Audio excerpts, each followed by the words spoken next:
ಟಿವಿ20 ಕನ್ನಡ ವಾಹಿನಿಗೆ ಸ್ವಾಗತ. ನಗರಸಭೆ ಅಧ್ಯಕ್ಷರ ಚುನಾವಣೆ ನಡೆದ ಸಂದರ್ಭದಲ್ಲಿ ಕಾಂಗ್ರೆಸ್ ಪಕ್ಷದಿಂದ ಆಯ್ಕೆಗೊಂಡಿದ್ದ 6 ಮಂದಿ ಸದಸ್ಯರುಗಳು ಅಡ್ಡ ಮತದಾನ ಮಾಡಿದ್ದಾರೆ ಎಂಬ ಹಿನ್ನೆಲೆ ಕಾಂಗ್ರೆಸ್ ಪಕ್ಷ ಜಿಲ್ಲಾಧಿಕಾರಿಗಳ ನ್ಯಾಯಾಲಯದಲ್ಲಿ ಪ್ರಕರಣ ದಾಖಲು ಮಾಡಿದ್ರು. ಸುದೀರ್ಘ ವಿಚಾರಣೆ ನಡೆಸಿದ ಜಿಲ್ಲಾಧಿಕಾರಿ ಬಿಎನ್ ರವೀಂದ್ರ ಅವರು ಕಳೆದ ಶುಕ್ರವಾರ ಸಂಜೆ 6 ಜನ ಸದಸ್ಯರ ಸದಸ್ಯತ್ವ ಅನರ್ಹತೆಗೊಳಿಸಿ ಆದೇಶ ಹೊರಡಿಸಿದ್ರು.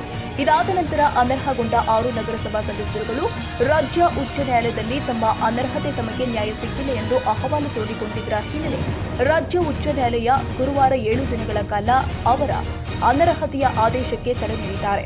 ಚಿಕ್ಕಬಳ್ಳಾಪುರ ನಗರಸಭೆಯ 13ನೇ ವಾರ್ಡಿನ ನಿರ್ಮಲಾ ಪ್ರಭು, 2ನೇ ವಾರ್ಡ್ನ ರತ್ನಮ್ಮ, 7ನೇ ವಾರ್ಡಿನ ಸತೀಶ್, 22ನೇ ವಾರ್ಡಿನ ಸ್ವಾತಿ, 27ನೇ ವಾರ್ಡಿನ ನೇತ್ರಾವತಿ ಹಾಗೂ 24ನೇ ವಾರ್ಡಿನ ಅಂಬಿಕಾ ಅನರ್ಹಗೊಂಡ ಸದಸ್ಯರಾಗಿದ್ದು, ನಗರ ರಾಜಕಾರಣದಲ್ಲಿ ಕಳೆದ ಕೆಲವು ದಿನಗಳಿಂದ ಸದರಿ ಪ್ರಕರಣ ಸಾರ್ವಜನಿಕವಾಗಿ ತೀವ್ರ ಚರ್ಚೆಗೆ ಒಳಗಾಗಿದ್ದು, ಇದೀಗ 7 ದಿನಗಳ ಮಧ್ಯಂತರ ತಾತ್ಕಾಲಿಕ ತಡೆ ಪಡೆದುಕೊಂಡಿರುವ ನಗರಸಭೆಯ 6 ಮಂದಿ ಅನರ್ಹಗೊಂಡಿದ್ದ ಸದಸ್ಯರುಗಳಿಗೆ ಸ್ವಲ್ಪ ಮಟ್ಟಿಗೆ ನೆಮ್ಮದಿ ತಂದಿದೆ.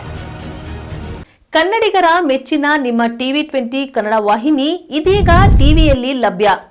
ಕರ್ನಾಟಕ ಮತ್ತು ದೇಶ ವಿದೇಶದ 360 ಡಿಗ್ರಿ ಸುದ್ದಿ ವಿವರವನ್ನ ಪಡೆಯುವುದಕ್ಕೆ ಟಿವಿ20 ವಾಹಿನಿಯನ್ನು ಲೈಕ್ ಮಾಡಿ, ವಿಡಿಯೋಗಳನ್ನು ಶೇರ್ ಮಾಡಿ, ಕಮೆಂಟ್ ಮಾಡಿ, ಸಬ್ಸ್ಕ್ರೈಬ್ ಮಾಡಿ.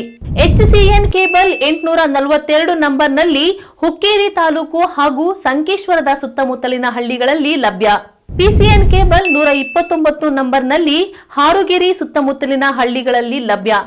ರಾಯಬಾಗ್ ಡಿಜಿಟಲ್ ಚಾನೆಲ್ ಕೇಬಲ್ 80ನೇ ನಂಬರ್ನಲ್ಲಿ ರಾಯಬಾಗ ತಾಲೂಕಿನ ಸುತ್ತಮುತ್ತಲಿನ ಹಳ್ಳಿಗಳಲ್ಲಿ ಲಭ್ಯ.